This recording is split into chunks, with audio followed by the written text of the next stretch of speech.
Doodlebud here, doing a fountain pen review today. This is the one up for review. This is out of South Korea by Eureka fountain pen, new model, titanium nib, all sorts of cool stuff to go over. So let's get started. I have reviewed some of their pens before, made in either PEAK, which is an engineered plastic. That's what this cap is made out of. Also, they have one in Ultim. That's what this section is made out of. But then this is a new model that has come out, has an ebonite barrel. This section is Ultim. I think there's different options you have, like PEAK and different materials. And now with this one, what's really, really new with it is a nib. I've never seen a nib like that before. This is a prototype he's been working on for, well, it's not the prototype. This is the production version. He started with the prototype and working on it forever. I believe, if I've been going through his blogs, I'll leave a link in the description to the website, plus some interesting posts that he's done all about this nib and the feed and all sorts of other things. But I believe this idea of this tubular nib made out of titanium is what actually got him to start the company in the first place. He's just gotten around to make a production version available. So this is sort of hot off the press, so to speak. I've been playing with it a bunch, and it's a really interesting pen, different from a lot of stuff that's out there, but it works really well. I'll have some interesting things to go over with the nib and also with the feed. He had a little technical setback. There's an ebonite one that's in here now, and if my camera can focus, maybe if it focuses today, I can show you what it's all about. I cleaned out the pen so I can get into all the details for you. One thing I love on their pens is the threads. The threads are absolutely fantastic and spot on. Everything comes apart quite nicely. Just battling the camera tonight. But here we go. While the focus is good, and there it goes. We have an Ultim section. We have this ink reservoir. It's not a converter. It's I guess you would call it like an ink reservoir. This is also made with Ultim.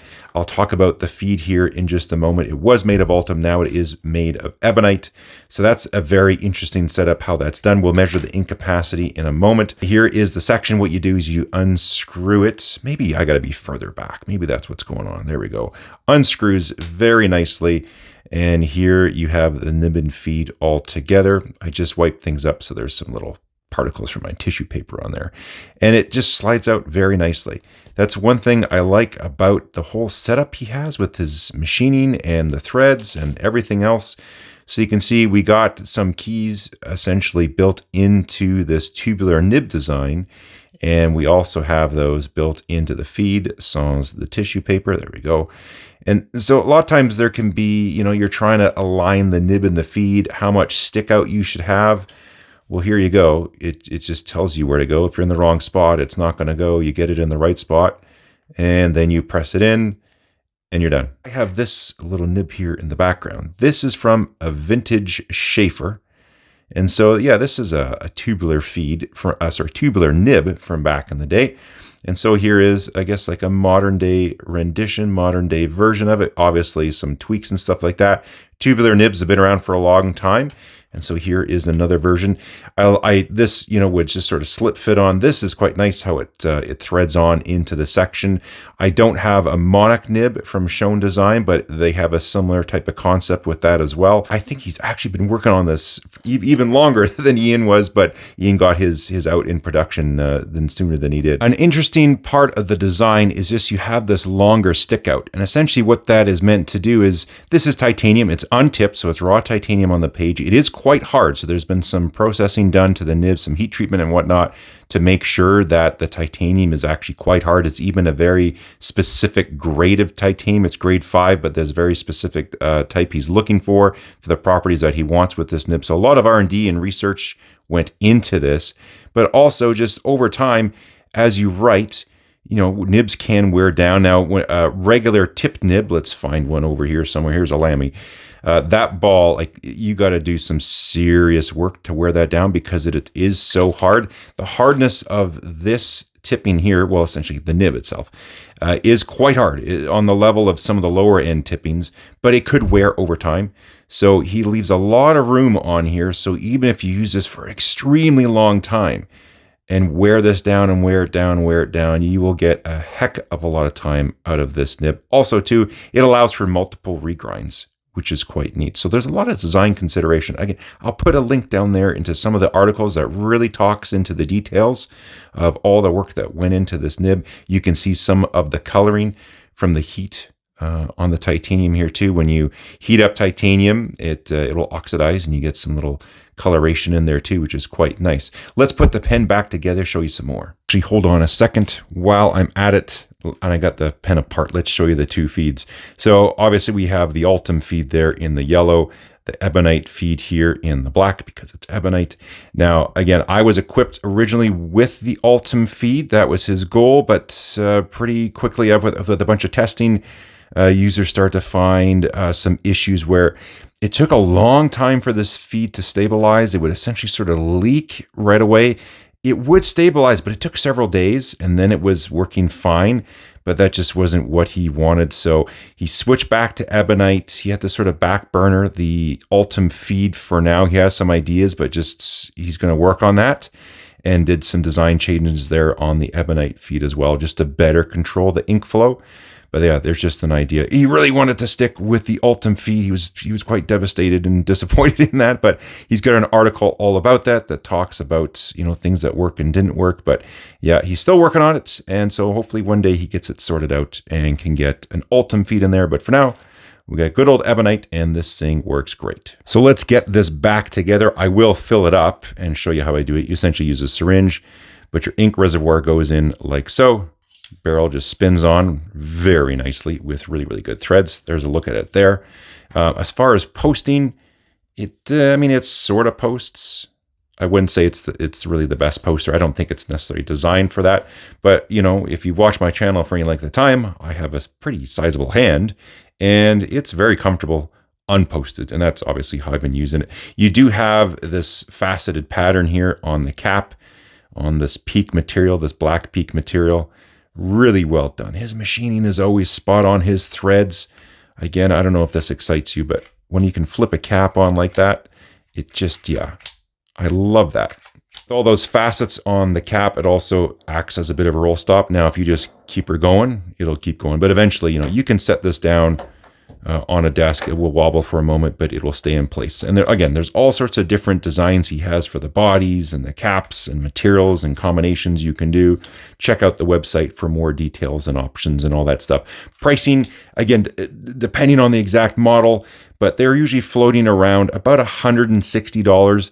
I think that's US dollars. I don't know if the site is auto-converting into Canadian or not. I'm not quite 100% sure, but I'm in Canada.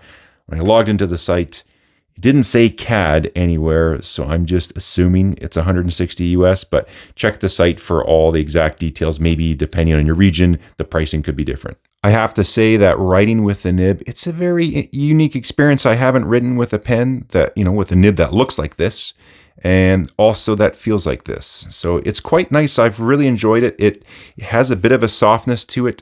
You can also press down fairly hard on it. It's not a flex nib, but it can handle it. It's quite a strong material and it really will go back to shape as well. I don't suggest you go around pushing really hard on this thing, trying to deform it. Everything has a limit, but it's a very solid nib, and it's going to take a lot of effort to deform it. And it will also change a little bit over time. Out of the box, it has a bit of a, not quite a pencil-like feel, but somewhere around a realm, a little bit of a feedback to it. Very smooth, but just a little bit of a texture to your writing, which is quite desirable. I like having a little bit of a draw on my nibs. When I write, I find I get greater control. So this is nice, but again, it will actually smooth out and soften up over time. So I haven't broken it that far in yet, but I am interested to see what it's going to write like and feel like, over time, over the next few months. Size-wise, let's do that. Then we'll get you the weight, and then we'll do a size comparison. All in, we're 144. Tip to tail, 140. Body diameter is about 14 millimeters at the thickest point here, has a slight little taper to it. Section, about 11 3/4 at the start, just below the threads. And just before that little kick out at the end, about 10.2. And it's a very long section, about 27 millimeters from the threads to that kick out. The ebonite and peak make it a very nice light pen, so about 22.5 grams. Pop off the cap because that's how you're gonna write with it. We got 17 grams, that is uninked. Let's measure the ink capacity and see how that goes. Using the cap as a roll stop, I'll hit the tear button. I've really gotten back into black inks lately. So the one we're going to use today, it's Monteverde. It's called Azure Noir. What you're going to do is whatever syringe system you have, You're going to draw some up and of course go over to your little dealie here and fill it up. There we go.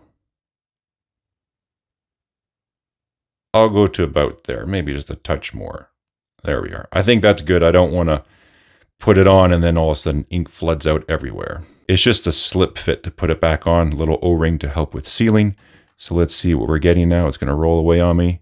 About 0.8 milliliters. Here are the pens we have. Lamy LX and Esterbrook back to the land. We got the Eureka Diplomat Excellence A2 Lamy 2000. With the caps off, nibs out, you can see this is the longest one of the bunch now. So the fact it doesn't post doesn't really bother me. I'm not too short on length. It's quite comfy in the hand. The paper I'll be writing on is my newly stained and soaked Clairefontaine notebook from a previous video. If you haven't seen it, do that. Another thing I'll mention too is just due to the nature of the shape of this nib here and the tipping part of it, it's untipped, but essentially the tip of the nib. If you go on, again, I'll put a link down there. On his website, he talks about the line that it generates. So it's a little thicker in the downstroke versus the cross stroke. It's about 0.6 to 0.7 millimeters in the down and about 0.4 to 0.5 across. And one thing I really appreciate is you'll see he's done pictures where he used a calibration slide, just like I have here, did the line, put a magnification lens on, took the picture, and it's there for reference. So that is something, I really appreciate the technical side and him just putting that on there so people really understand, how the pen is going to write and what type of line it will form.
And tell you what, since I have the macro lens on here, let's give you a nice close-up so you can see there's the ebonite.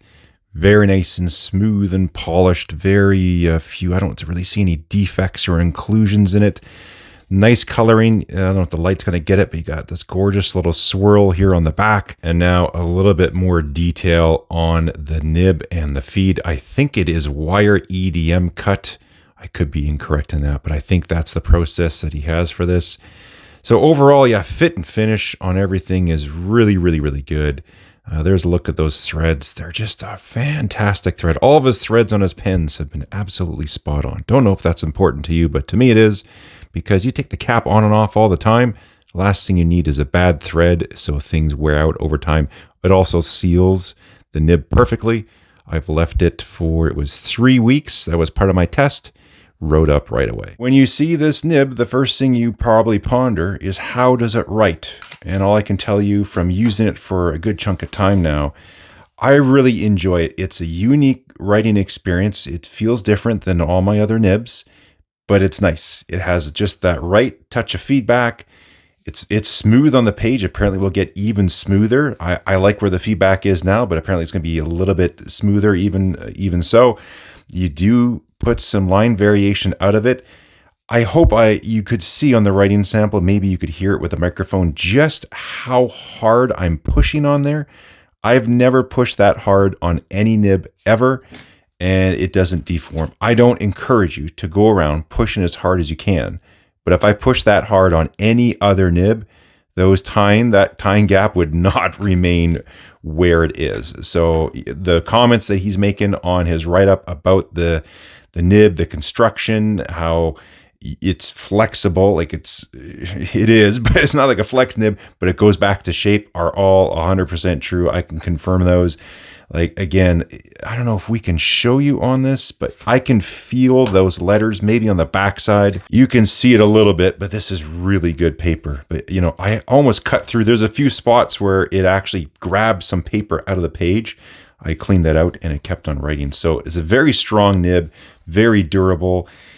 You know, I really wouldn't use it for flex writing, maybe if you want to underline something or have one character and you push a little bit. But yeah, pushing really hard like that, continuously, you'll actually, if anything, you probably won't damage the nib, but you'll probably damage your paper. But yeah, there you go there. This ink it's not the wettest ink in the world. So, you know, different inks, obviously. This one's a little more on the dry side. I had Jinhao Blue in here before this video that I was using it during my testing period and writing period, and that was a little bit wetter. So the tuning on the nib is nice. It's, like I said, smooth, different. One thing I like about it as well is the extra length in the tines to where you hit in the page. Again, depending on writing angles and everything else, you may or may not have this problem, but I find I can see my letters a little bit better. It's just a little longer stick out, but it's not big and bulky. So I really like it. It feels very precise. The Ultim section has nice grip to it, and the ebonite feels nice in the hand as well. So yeah, overall, it feels like a really nice, kind of controlled, consistent, precise writing pen. And then you got this lovely cap to spin on, and yeah, just construction, everything. I'll just sit here and do this with the pen while I'm thinking about something. Go ahead and write with it, and away you go. So my overall impressions of this new Eureka pen with this titanium nib are very good. I like seeing something a little different. You know, I have a bunch of pens that have number 6 nibs, whether they're Bach or Jowo or something else. There's nothing wrong with them, but it is nice to see something a little different come along, a little bit of different styling. But yeah, this nib and feed, I was very curious on what these felt like and how they performed. And the performance and feel are fantastic, comfortable in the hand. I really like it. I think his pricing is reasonable as well. And it will be interesting to see if he gets the Ultim feed dialed in at some point. But it does have the ebonite feed. I have an idea I mentioned to him. And since, you know, this one isn't operating quite right anyways, it's like, whatever. I'm going to give it a try. Maybe it works. Most likely it doesn't. If anything, it'll be an idea for him not to try. But I'm going to try that and see how it goes, and I'll report back to him too. He's open to ideas. So there you go. Thank you to Eureka for sending this over to review. I hope this review helps you. If you've seen these, if you're interested in these, hopefully I've answered all your questions. If you have other questions, leave one down there in the comments. I'll try my best to reply. If not, just check out the Eureka site and you'll learn everything you need to know. Thumbs up are cool. Subscribe, great. Join, even better. Catch you next time.